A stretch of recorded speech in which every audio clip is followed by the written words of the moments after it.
Thank you, Mr. Speaker, and I'd like to just make one note, yield myself just 30 seconds, and that is this.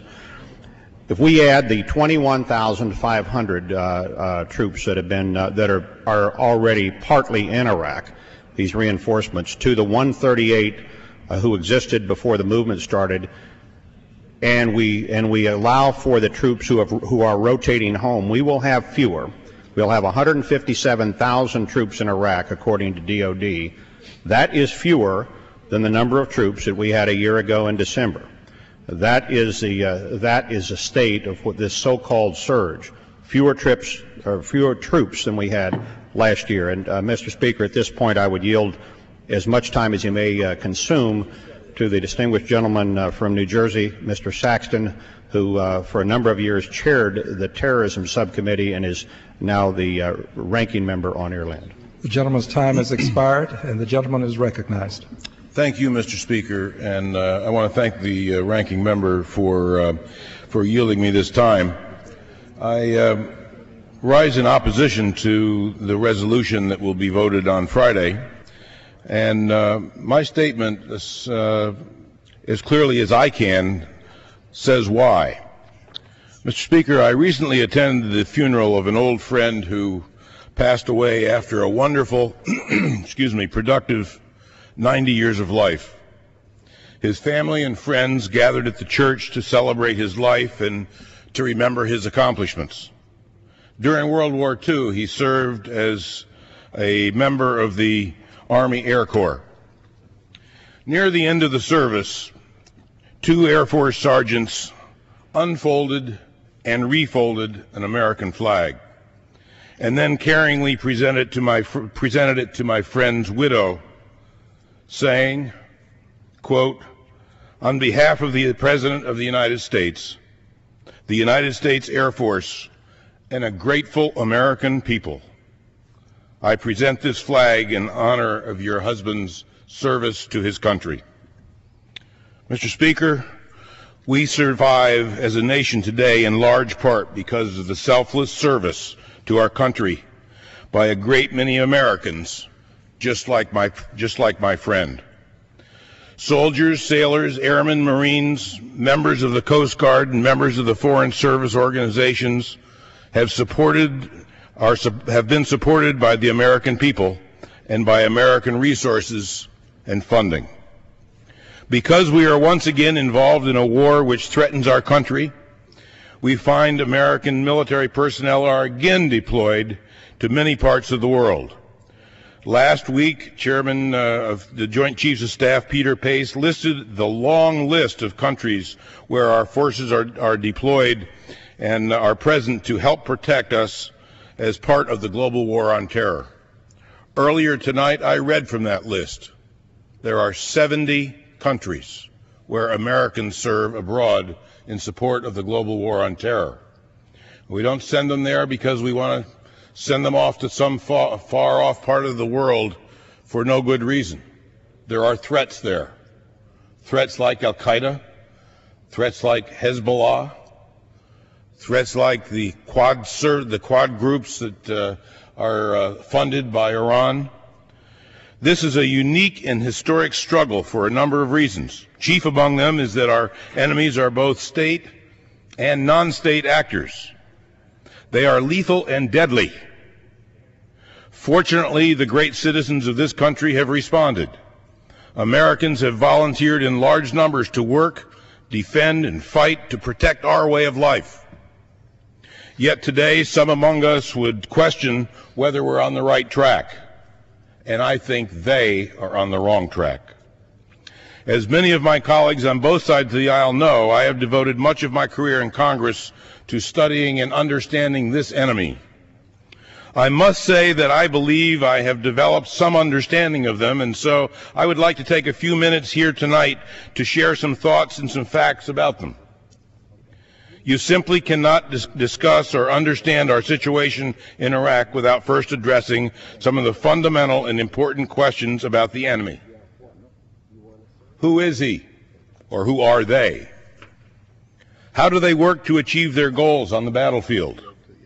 How do they work to achieve their international objectives? What is our record against them? And what is at stake? First of all, who are they? Members of Al-Qaeda and Hezbollah, the Quds forces, and other similar terrorist groups' view of the world is based on an extreme ideology, an ideology that is far more extreme than most Middle Eastern peoples want or support. I certainly can't speak for the citizens of the Middle East, but it seems clear to me that in the opinion of the great majority of citizens and residents of the Middle East, both Muslim and non-Muslim, that this is an extreme ideology which they feel they should reject, and they do. The extremists are groups of individuals who do not believe in any form of secular government and will go to seemingly any lengths to sabotage others to try to establish secular or representative free types of governments. Their tactics run the gamut, from sermonizing to mistreatment to capture, torture, and death, often by beheading. Their leaders are male and assign subservient roles to females. Their ideology holds that members of society, both Middle Eastern society and otherwise, who do not share their same radical beliefs are assigned to a subservient role or simply eliminated. They are members of organizations who state openly and repeatedly, "Death to the non-believers, death to America." They say it every day. This, in short, is what they are about. Perhaps there are some of us here in Congress who don't take these people seriously. I do. And I'm glad Franklin Roosevelt took Hitler and his people seriously as well. It's much the same. 20 years ago, while on my second trip to Israel, it was 1987 to be exact, I came across an article about Hamas. In 1987, I'd never heard of them before. They were a brand new group. So while I was there, I asked about them, and I learned much about Hamas, but also about other groups that we hear about today. Groups like Hezbollah and the Islamic Jihad, other groups that existed at the time, and I'll always remember getting back on that airplane to come home. I thought, today these people are a huge problem in the Middle East, and I bet it won't be long till they're a huge problem in the U.S. They are today. The second thing I'd like to talk a little bit about is how they work to achieve their goals on the battlefield. It's kind of unique, certainly unique in history. Their radical ideology breeds an unconventional strategy of violence, and they are not to be underestimated. This is the method to their violence. They have recognized that it is difficult or impossible for them to achieve their goals through conventional warfare strategies and techniques. They have instituted as a substitute a four-stage process that replaces traditional warfare, at least traditional warfare as we know it in the West. Their strategy is well laid out and planned. It's called insurgency. 4 steps. First, they work quietly to gain the support of the population through social, charitable, and ideological groups and organizations. Schools, hospitals, charities. They gain the support of the people. Second, now that they have developed some strength in organization, they begin to develop strength in unconventional warfare capabilities. Unconventional warfare capabilities, terrorism, if you will, until their ability exists to severely harass their enemy, usually the superior legitimate force, the government of whatever country they happen to be operating in. This is often the traditional or newly created government, just like the one that we're dealing with in Iraq. And in this way, they build popular support through unconventional warfare successes as well as through charities. Step 3, they develop the ability to reconsider the danger of counterattack posed by the stronger legitimate force or government. and the ability to fade away temporarily into the population until the pressure is off, so they can come back and fight again.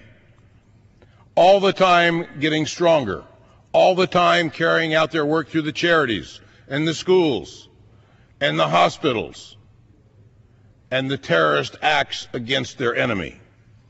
Finally, the fourth step.